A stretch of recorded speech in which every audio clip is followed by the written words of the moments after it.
അംഗൻവാടിയിൽ കുട്ടികൾക്ക് കഥ പറഞ്ഞു കൊടുക്കുന്നതിലൂടെ കുട്ടിയുടെ ഭാവനാശക്തിയെ വർദ്ധിപ്പിക്കാനും ഭാഷാശേഷിയെ വളർത്താനും കലാപരമായ കഴിവുകളെ പ്രോത്സാഹിപ്പിക്കാനും ഓർമ്മശക്തിയെ വളർത്താനും കുഞ്ഞിന് ഒരു ആശയം മനസ്സിലാക്കി കൊടുക്കാനും എല്ലാം കഥ ഉപകാരപ്പെടുന്നു.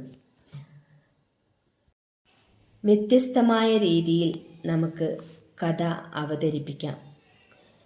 വിവിധ തരം പഠനോപകരണങ്ങൾ ഉപയോഗിച്ചുകൊണ്ട് നമുക്ക് കഥ പറയാം. വാമൊഴിയായും നമുക്ക് കുഞ്ഞുങ്ങൾക്ക് കഥ പറഞ്ഞു കൊടുക്കാം. കുട്ടികളുടെ പങ്കാളിത്തത്തോടെ ചോദ്യോത്തര രൂപത്തിലും അവർക്ക് ആശയങ്ങൾ പങ്കുവയ്ക്കാൻ പറ്റുന്ന രീതിയിലും കഥ പറഞ്ഞു കൊടുക്കാം. പപ്പറ്റ് ഷോയിലൂടെ നമുക്ക് കഥ പറഞ്ഞു കൊടുക്കാം. ഇന്ന് നമുക്ക് കുട്ടികൾക്ക് ഭാഷാശേഷി വളർത്തുന്നതിനും പുതിയ ഒരു ആശയം നൽകുന്നതിനുമുള്ള ഒരു കഥയാണ് ഞാൻ ഇന്ന് എടുത്തിരിക്കുന്നത്. അതിനായി ആകർഷകമായ 2 മെറ്റീരിയലുകൾ ഞാൻ എടുത്തിട്ടുണ്ട്. കാർഡ്ബോർഡിൽ വരച്ചെടുത്ത ആപ്പിളിൻ്റെയും പച്ചമാങ്ങയുടെയും ചിത്രങ്ങളാണിത്. ഇതിൽ തുറക്കാനും അടയ്ക്കാനും പറ്റുന്ന വിധത്തിൽ കണ്ണുകൾ സജ്ജീകരിച്ചിട്ടുണ്ട്. കുട്ടികളെ മെറ്റീരിയലുകൾ കുട്ടികൾക്ക് ആകർഷകം ആയി തീരാൻ വേണ്ടിയാണ് നമ്മളിങ്ങനെ ചെയ്യുന്നത്. കുട്ടികൾക്ക് വേണ്ടി തിരഞ്ഞെടുക്കുന്ന പഠനോപകരണങ്ങൾ ആകർഷകമായിരിക്കണം. പച്ചമാങ്ങയും ആപ്പിളും വലിയ ചങ്ങാതിമാരായിരുന്നു. 2 പേരും ഒരു ദിവസം കൈയൊക്കെ പിടിച്ച് വഴിയിലൂടെ നടക്കുകയായിരുന്നു. അപ്പോൾ ആപ്പിൾ മാങ്ങയോട് പറഞ്ഞു, നിന്നെ കാണാൻ എന്തു രസമാ, നല്ല പച്ച നിറം. ശരിയാ, നിന്നെ കാണാനും എന്തു രസമാ, ചുവന്ന് നല്ല സുന്ദരിയായിട്ടുണ്ട്. അങ്ങനെ വർത്തമാനമൊക്കെ പറഞ്ഞ് 2 പേരും നടന്ന് പോകുമ്പോൾ താഴെ ഒരു കുട്ട കണ്ടു. പച്ചമാങ്ങ ആപ്പിളിനോട് പറഞ്ഞു, നമുക്ക് ആ കുട്ടയിൽ കയറി കളിച്ചാലോ, നല്ല രസമായിരിക്കും.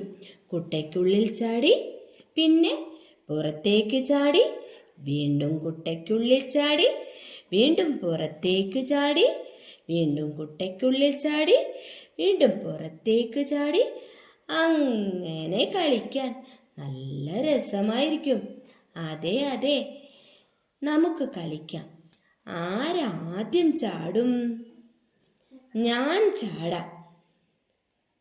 വേണ്ട, ഞാൻ ചാടാം എന്ന് പറഞ്ഞ് ആപ്പിൾ കുട്ടയ്ക്കുള്ളിലേക്ക് ചാടി.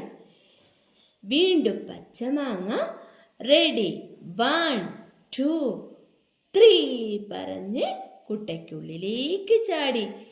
2 പേരും കുട്ടയ്ക്കുള്ളിൽ നിന്ന് തുള്ളി ചാടി കളിച്ചു. 2 പേർക്കും വലിയ സന്തോഷമായി. പക്ഷെ ഇനി എങ്ങനെ പുറത്തിറങ്ങും? മുകളിലേക്ക് 2 ആളും ചാടി നോക്കി, കഴിയുന്നില്ല. വീണ്ടും ചാടി നോക്കി, കഴിയുന്നില്ല. എങ്ങനെ പുറത്തിറങ്ങും ചങ്ങാതി നമ്മൾ? ആപ്പിൾ ചോദിച്ചു. പച്ചമാങ്ങ പറഞ്ഞു, അതിനെന്താ, നീ എൻ്റെ പുറത്ത് ചവിട്ടി കയറിക്കോളൂ. പച്ചമാങ്ങ കുനിഞ്ഞു നിന്നു കൊടുത്തു. ആപ്പിൾ പച്ചമാങ്ങയുടെ പുറത്തു ചവിട്ടി കുട്ടയുടെ പുറത്തെത്തി. നോക്കി, കണ്ടോ? കുട്ടയുടെ പുറത്തേക്ക് എത്തി. ഇപ്പോൾ കുട്ടയുടെ പുറത്താരാണ്? ആപ്പിള്. കുട്ടയ്ക്കുള്ളിൽ ആരാണ്? പച്ചമാങ്ങ. ഇനി പച്ചമാങ്ങയും പുറത്തേക്ക് വരണ്ടേ? വേണം. പച്ചമാങ്ങ പറഞ്ഞു, ആപ്പിളെ, ഇനി ഞാനെങ്ങനെ പുറത്തു വരും?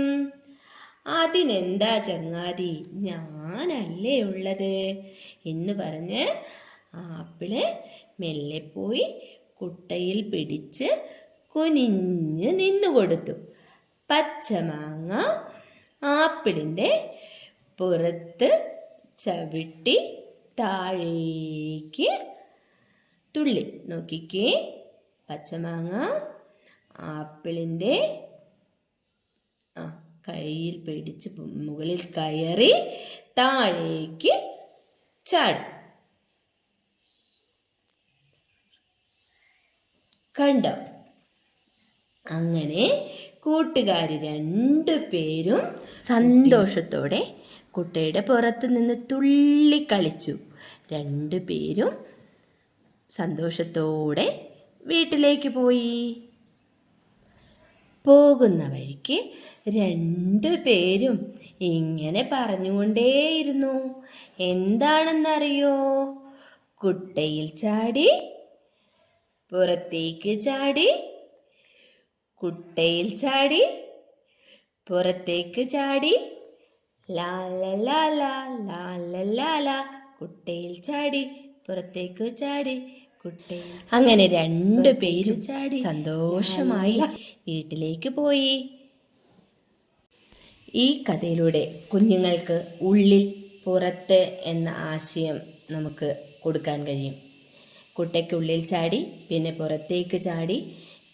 അത് കുട്ടികളെ കൊണ്ട് നമ്മൾ കഥ പറഞ്ഞു കൊടുക്കുന്ന സമയത്ത് തന്നെ കുട്ടികളെ കൊണ്ട് വീണ്ടും പറയിക്കുമ്പോൾ കുട്ടികൾക്ക് ഭാഷാ വികസനം റിപ്പീറ്റ് ചെയ്ത് പറയുന്നതിലൂടെ ഭാഷാ വികസനം സാധ്യമാകുന്നു. ശാരീരിക ചാലക വികാസം ഇവരും അതിനൊപ്പം തന്നെ കുട്ടികളെ കൊണ്ട് നമ്മൾ മുൻപോട്ടും പുറകോട്ടും ചാടിക്കുക. അപ്പോഴവർക്ക് ശാരീരിക ചാലക വികാസവും സാധ്യമാകുന്നു. ആപത്തുകളിൽ പരസ്പരം സഹായിക്കണമെന്ന സാമൂഹിക വൈകാരിക വികാസവും ഈ കഥയിലൂടെ കുഞ്ഞുങ്ങൾക്ക് സാധ്യമാകുന്നുണ്ട്.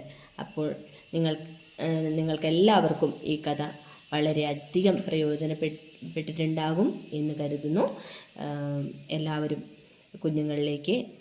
കൂടുതൽ കുഞ്ഞുങ്ങളിലേക്ക് ഈ കഥ എത്തിക്കുകയും കുഞ്ഞുങ്ങളുടെ ഒരു ആക്ടിവിറ്റിയിൽ തന്നെ വിവിധങ്ങളായ വൈകാരിക അല്ലെങ്കിൽ ബുദ്ധിപരമായ വികാസങ്ങൾ സാധ്യമാകുന്ന വിധത്തിൽ സജ്ജീകരിക്കണം എന്നുള്ളതും ഒരു റിക്വസ്റ്റാണ്. എല്ലാവർക്കും വീഡിയോ കണ്ടതിന് നന്ദി.